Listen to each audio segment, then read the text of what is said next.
Joining me on the phone now is Dr. G. Keith Smith. Dr. Smith is a managing partner and medical director for the Surgery Center of Oklahoma.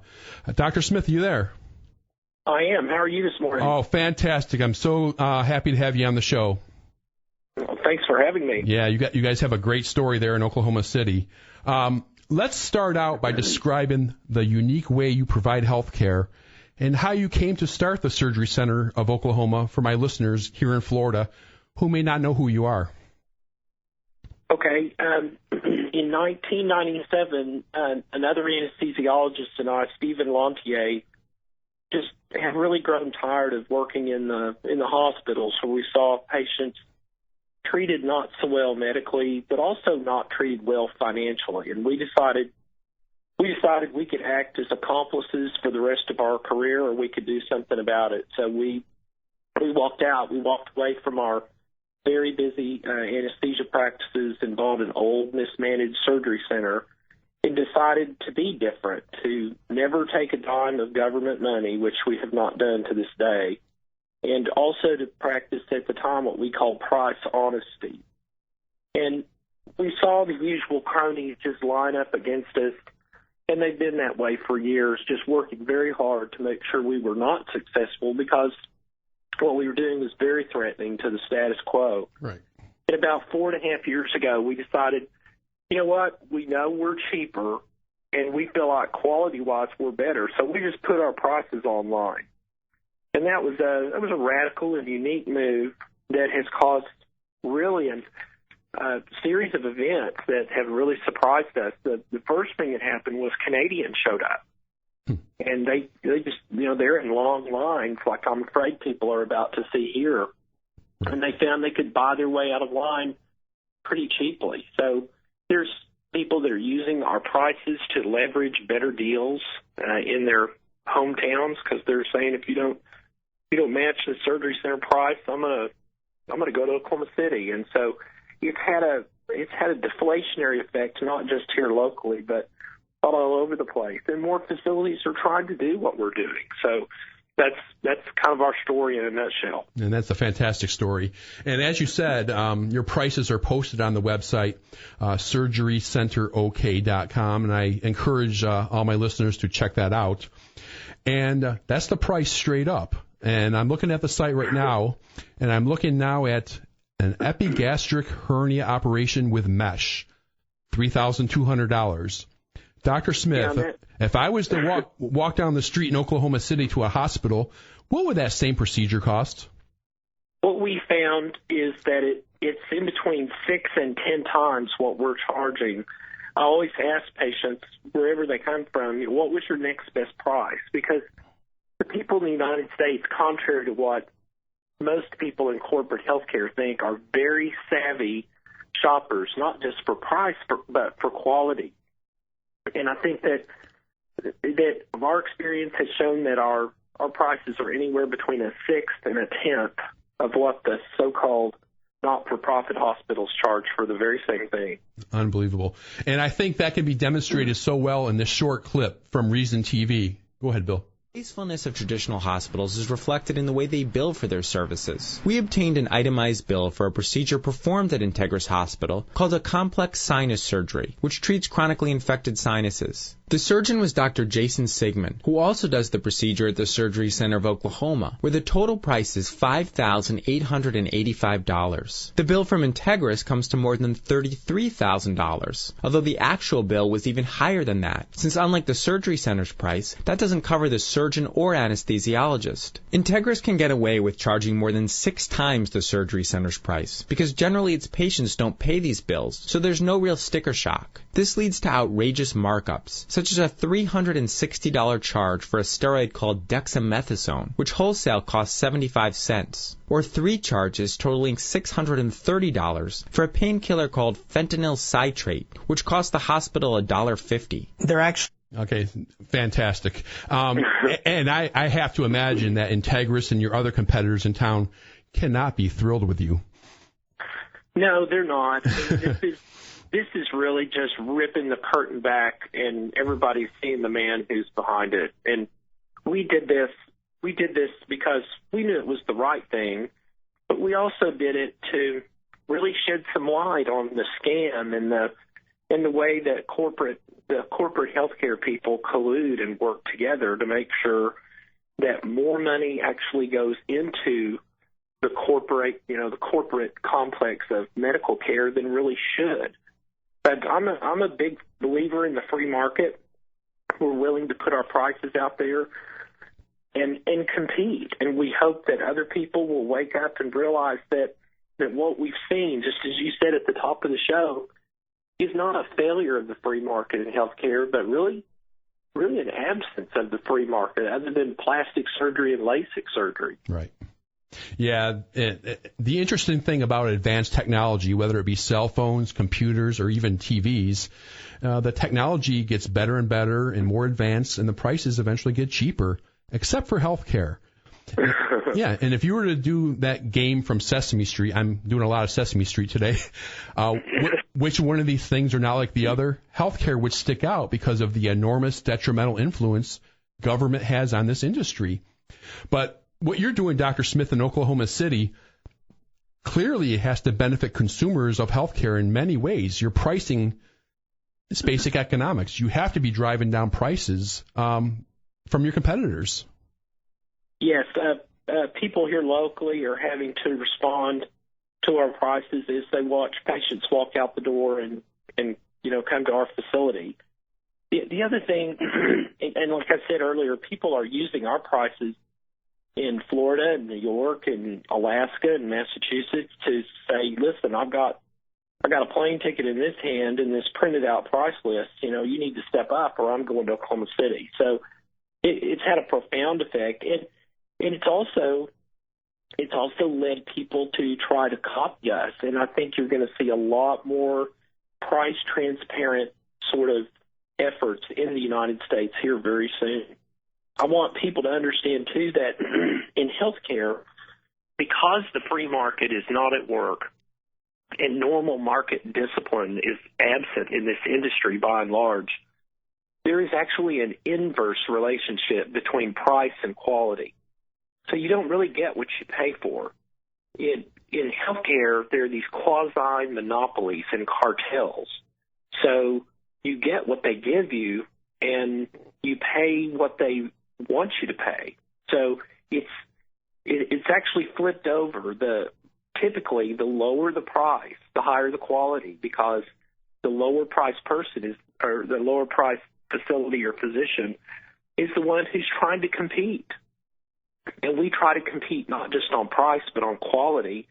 And so that's an important concept for people to understand. Yeah, I mean, you sound more like an economist than a physician right there. I read some economics just to understand this mess that I'm working in. Absolutely, I understand. Earlier in the interview, you said you got no ties to the government, so you don't accept Medicare or Medicaid or anything like that. Yeah, we've never taken a dime from the federal government. There are just way too many strings attached, right. And these days, really, there's too much risk. If a physician makes a mistake on a claim form with Medicare, that's a big deal, and guys can face just bankrupting fines and even prison time. So we've just decided there's just too many strings attached. These electronic health records.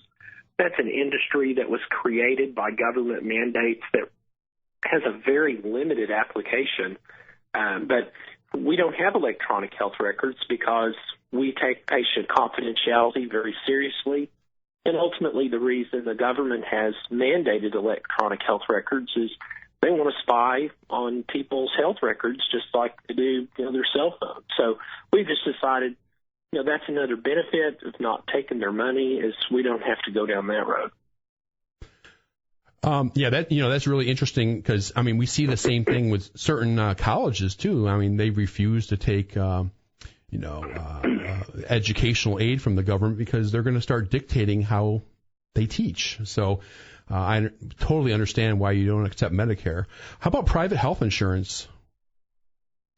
Yes, We've identified a limited number of health carriers that are not abusive in their practices, and we will file insurance claims for patients as a courtesy with those carriers. We found 2 or 3 carriers that we can deal with, where if we play fair, they play fair. The typical deal is the facility or physician plays fair with their pricing, but the carrier is duplicitous and agrees to pay on the front end and then refuses to on the back end. The fastest growing part of our business is dealing with self-funded companies, and these are companies that pay for the employees' health care out of operational revenue instead of the traditional insurance system. And with Obamacare, companies as small as 50 employees are fleeing to this oasis of self-funding because they don't have to comply with so many of the mandates of this law. And you can imagine if you're paying for an employee's health care, put yourself in the CEO's shoes. If you're paying for an employee's health care, you'd rather pay $3,000 for their child's tonsillectomy than $30,000 at the not-for-profit hospital. So I've made lots of friends in the United States with these companies that are self-funded, and they're sending patients here from all over the place. And that part of our business is growing so quickly, I anticipate not having to deal with any of the carriers in the next 12 to 18 months, frankly. There's a lot of stuff in the news now about the Affordable Care Act. And, I look at your surgery center and I have to wonder, what effect is this horrible law going to have on your business? We hope to celebrate its full implementation as a non-event. Like I said, not dealing with the carriers, just dealing with individuals who choose to be uninsured, which I think is going to become more and more of an option that particularly the young people are going to see as the smart move.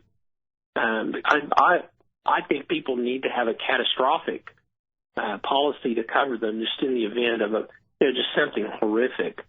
But the young people, I think many of them are going to make the choice to be uninsured. And financially, I don't know that I can fault that decision because ultimately Obamacare is a Ponzi scheme, just like Social Security and Medicare, where the young and healthy are going to be asked to subsidize the illnesses of the older and sicker people. Exactly. So more and more young people will come to places like ours where we'll tell them this is how much it costs, because they'll find they can actually buy the actual health care cheaper than they can buy the coverage. They're young, healthy people in Massachusetts are paying up to $2,500 a month for their insurance. And that's $30,000 a year. There's not a single procedure on our website that's a third of that. So if you can actually buy health care cheaper than you can buy the insurance, then sure, that would leave you scratching your head if you're a young, healthy 25-year-old. Why should I be buying this policy? The law is a disaster. But again, you can pick. I call it the Unaffordable Care Act. You can pick it apart. But you have to keep in mind, it was written to fail. The ultimate goal is single payer. Absolutely. And so this thing is deliberately written to fail so that when the failure occurs and the total chaos in the market from high-priced health care and high-priced insurance premiums, when that arrives, then the government can ride in on their horse and rescue us with the sequel, which is single payer. Yep. And I don't think anybody who's honest, I don't think anybody doubts that right now. Oh, yeah, I agree. I believe they're waiting for the time that people just throw their arms up in the air and say, enough is enough, take care of us. And the really good news is that the government never gets it right. And I don't think they're going to get it right here, and I'm very optimistic about this. They are creating a consumer market because as your insurance premium goes through the roof, you're going to respond as an economic actor. You're going to increase your deductible, and you'll increase it again. And then the next thing you know, most of what you spend for health care is going to be coming out of your own pocket. And people who spend their own money tend to ask the same question. They want to know, how much is it? And they want to know up front. And that just asking that question is deflationary. Absolutely. So that's the soft underbelly of the Unaffordable Care Act, is that very, very unintentionally a consumer market where the American people are actually going to be they're going to be shopping, and the prices of everything in healthcare, I think, are going to plummet. And we're already seeing that in Oklahoma City, partly because we put our prices out there and people can see what they can buy it for. Yeah, and I heard the president recently essentially blaming the insurance companies, but I don't have a lot of sympathy for them. I mean, they're the ones that jumped in bed with him for this whole program. I mean, what do you think about that?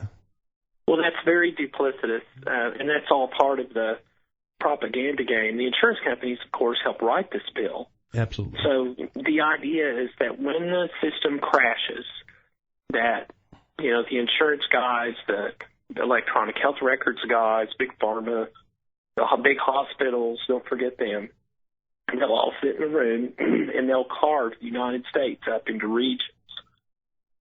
And then the wolves will have their territory, like drug dealers, like cartels. And then rather than accept their premiums from willing customers, they'll get their money guaranteed from the taxpayers. And the first thing they'll do is, like the Department of Motor Vehicles, they'll close their customer service department. So they'll have guaranteed revenue.